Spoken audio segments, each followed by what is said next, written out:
Assalamualaikum warahmatullahi wabarakatuh. Kembali lagi ya di channel Lastris Corner. Nah, kali ini kita akan melanjutkan pembahasan soal-soal Olimpiade Biologi tingkat kabupaten tahun 2018. Nah, silahkan adik-adik simak ya.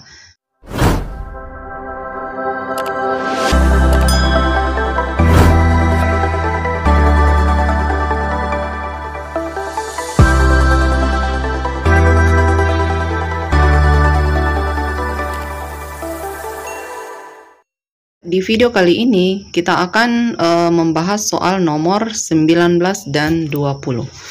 Nah, yang pertama ya, soal nomor 19. Nah, di sini disajikan grafik ya mengenai perubahan tekanan pada jantung, yaitu pada atrium dan ventricle. Jadi berikut ini adalah diagram yang menunjukkan perubahan tekanan pada atrium dan ventricle serta aorta selama 1 kali siklus kontraksi. Nah, sekarang kita lihat ya pernyataannya. Tentukan apakah pernyataan berikut benar atau salah. Bagian A, katup yang menghubungkan antara atrium dan ventricle menutup pada titik 3. Nah, yang perlu adik-adik ingat kembali, atrium dan ventricle ini adalah ruangan pada jantung. Atrium itu adalah nama lain dari serambi, sedangkan ventricle ini nama lain dari bilik. Jadi ada 2 ruangan atrium dan ada 2 ruangan ventricle. Nah, di sini di bagian A, di option A, katup yang menghubungkan antara atrium dan ventricle menutup pada titik 3. Nah, pernyataan ini benar ya. Nah, di sini kita bisa perhatikan di bagian ketiga di sini tekanan ventricle itu mulai meningkat sementara tekanan atrium mulai berkurang. Jadi bisa diperhatikan pada garis putus-putus ini ya, ini adalah ventricle, sedangkan yang garis lurus ini adalah yang garis ini ya, yang garis lebih halus garisnya itu adalah atrium. Jadi di sini kita bisa bandingkan bagaimana tekanan atrium dan ventricle.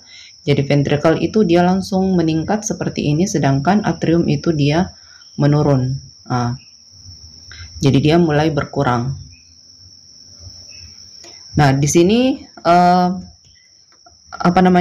bagian A ini ya, katup yang menghubungkan antara atrium dan ventricle. Jadi ini titik 3 tadi ya yang digambarkan. Jadi atrium, ventricle ini langsung naik sedangkan atrium itu menurun. Nah, pada pola berdasarkan titik 3 ini dia menandakan bahwa atrium relaksasi. Relaksasi itu artinya bekerja atau relaksasi itu artinya dia dalam keadaan istirahat ya. Istirahat dalam artian dia tidak memompa darah. Nah, sedangkan ventricle itu dia mulai berkontraksi. Jadi ventricle ini mulai memompa darah. Nah, selama kontraksi ventricle ini terjadi ya, jadi selama terjadi kontraksi ventricle atau ventricle ini memompa darah, maka katup di antara atrium dan ventricle ini harus menutup. Jadi ada katup ya yang menghubungkan antara atrium dan ventricle itu harus menutup ya, agar darah tidak untuk mencegah aliran balik dari ventricle ke atrium. Jadi agar darah tidak mengalir kembali ke atrium. Jadi di sini pernyataannya betul. Jadi dia ini harus menutup ya. Oke, bagian B. Volume ventricle menurun antara titik 1 dan titik 2. Jadi yang ini ya. Titik 1 dan titik 2. Apakah di sini volumenya menurun? Kita lihat apakah ini benar atau salah. Nah, ini pernyataannya benar. Nah, di sini sebagai fluida ya, jadi darah ini akan mengalir dari tekanan tinggi menuju ke tekanan rendah. Jadi seperti itu ya, jadi darah dipompa dari tekanan tinggi menuju ke tekanan rendah. Dari titik 1 ke titik 2, tekanan pada ventricle itu dia lebih besar ya daripada tekanan yang ada pada aorta. Jadi pada saat terjadi proses memompa, tekanan pada ventricle itu lebih tinggi daripada tekanan pada aorta. Sehingga darah yang ada pada ventricle itu akan mengalir masuk ke dalam aorta. Jadi aorta ini adalah pembuluh darah besar. Ya, jadi aorta ini adalah pembuluh darah besar yang menuju ke seluruh tubuh. Nah, di sini adik-adik bisa lihat ya bagaimana jantung. Jadi yang mana ini aorta ini adalah yang ini ya, yang berwarna orange. Ini adalah pembuluh darah yang keluar dari ventrikel kiri. Ini ya. Jadi dia dipompa dari ventrikel kiri menuju ke seluruh tubuh. Jadi letaknya itu pada jantung ya, ventrikel itu di bagian bawah sedangkan atrium itu di atas di sini. Ini atrium, yang ini ventrikel. Jadi ventrikel, darah yang keluar dari ventrikel itu akan dipompa menuju ke aorta. Aorta inilah yang akan mengalirkan ke seluruh tubuh. Nah, selama proses pemompaan darah dari ventrikel, volume ventrikel itu akan berkurang. Jadi di sini otomatis pernyataannya benar ya, karena volume ventrikel menurun antara titik 1 dan titik 2. Bagian C, darah masuk ke atrium dan ventrikel antara titik 4 dan titik 5. Titik 4 ini ya, dan titik 5. Nah, jadi di sini kita lihat ada grafiknya itu naik ya. Jadi terjadi kenaikan di sini. Nah, ini pernyataannya salah ya. Nah, kenapa salah? Di sini dari titik 4 ke titik 5, jadi dari sini ke sini, tekanan di atrium itu lebih rendah. Jadi yang ini adalah atrium ya, garis yang ini adalah atrium. Sedangkan ventrikel itu yang ini ya. Ventrikel itu naik. Nah, jadi tekanan atrium lebih rendah daripada tekanan ventrikel. Sehingga pada kondisi ini, jadi pada saat tekanan di atrium itu lebih rendah daripada ventrikel, maka katup yang menghubungkan antara atrium dan ventrikel itu masih tertutup ya. Jadi dia katupnya masih tertutup. Nah, oleh sebab itu darah tidak mungkin mengalir kembali dari atrium ke ventrikel karena dia katupnya masih tertutup karena adanya perbedaan tekanan yang lebih rendah di atrium daripada di ventrikel. Jadi dia baru karena di atrium lebih rendah daripada ventrikel, otomatis katupnya tertutup. Jadi dia itu baru terbuka apabila di atrium lebih tinggi daripada di ventrikel. Nah, jadi pernyataannya salah.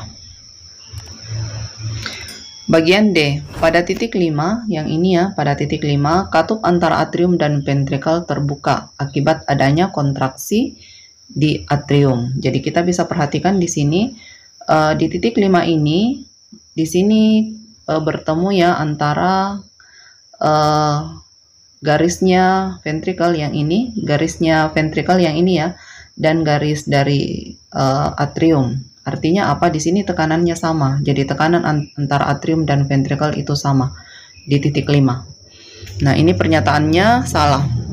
Ya, jadi pada titik 5 ini katup antara atrium dan ventrikel tidak terbuka akibat adanya kontraksi di atrium. Kenapa tidak terbuka? Karena di sini kita lihat dia berada pada titik yang sama, artinya di sini tekanannya sama sehingga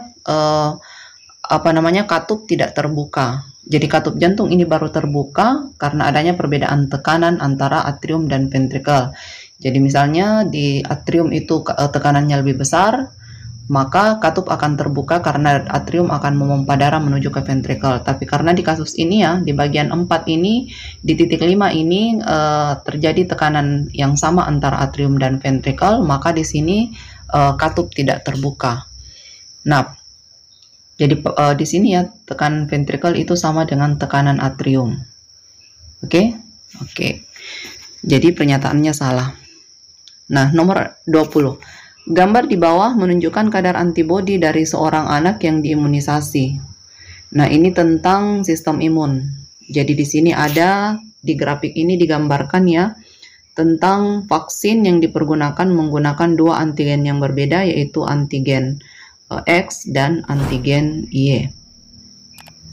Nah, kita lihat pernyataan yang pertama. Antigen X dan Y merupakan antigen yang berasal dari patogen yang sama. Nah, apakah ini benar atau salah? Kita lihat ya, ini salah.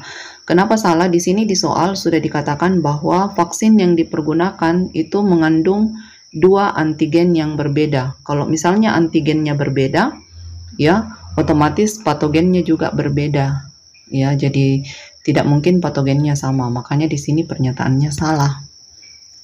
Nah, jadi respon antigennya pun kita bisa lihat ya pada grafik, respon antigen antara X dan Y itu berbeda.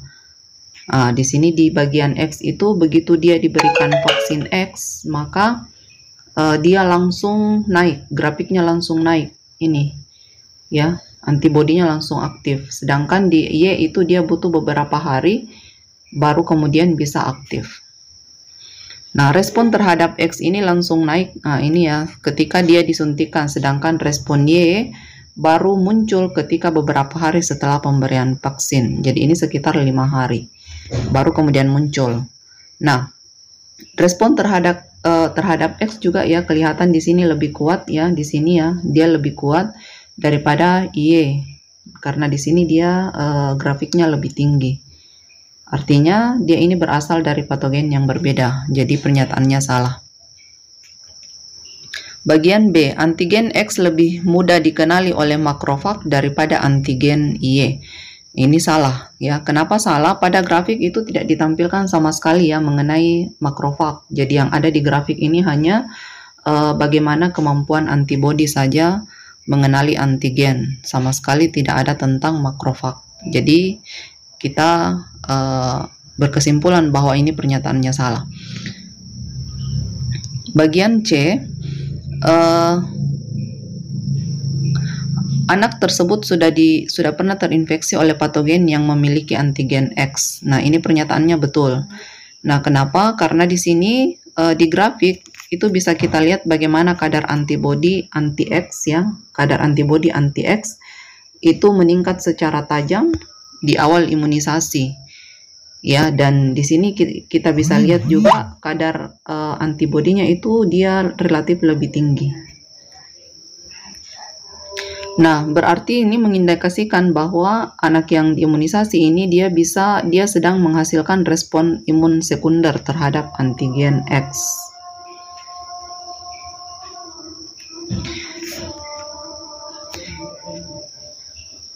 Nah, kemudian bagian D. Respon terhadap antigen Y membutuhkan aktivasi sel limfosit, ini salah ya. Nah, respon terhadap kedua antigen tersebut ini merupakan respon yang sama, yaitu respon imun humoral. Jadi dia ini adalah respon imun yang diperantarai oleh antibodi. Jadi X dan Y itu responnya sama, yaitu respon imun humoral. Nah, respon imun humoral ini dia membutuhkan peran limfosit ya, yaitu sel B yang bisa menghasilkan antibodi dan sel T helper yang akan mengaktifasi sel B. Oke, semoga bermanfaat ya dan adik-adik bisa paham. Yang tidak paham bisa bertanya lewat kolom komentar. Sekian untuk pembahasan kali ini. Kita ketemu lagi di video berikutnya dan di nomor yang berbeda. Semoga bermanfaat. Sekian. Assalamualaikum warahmatullahi wabarakatuh.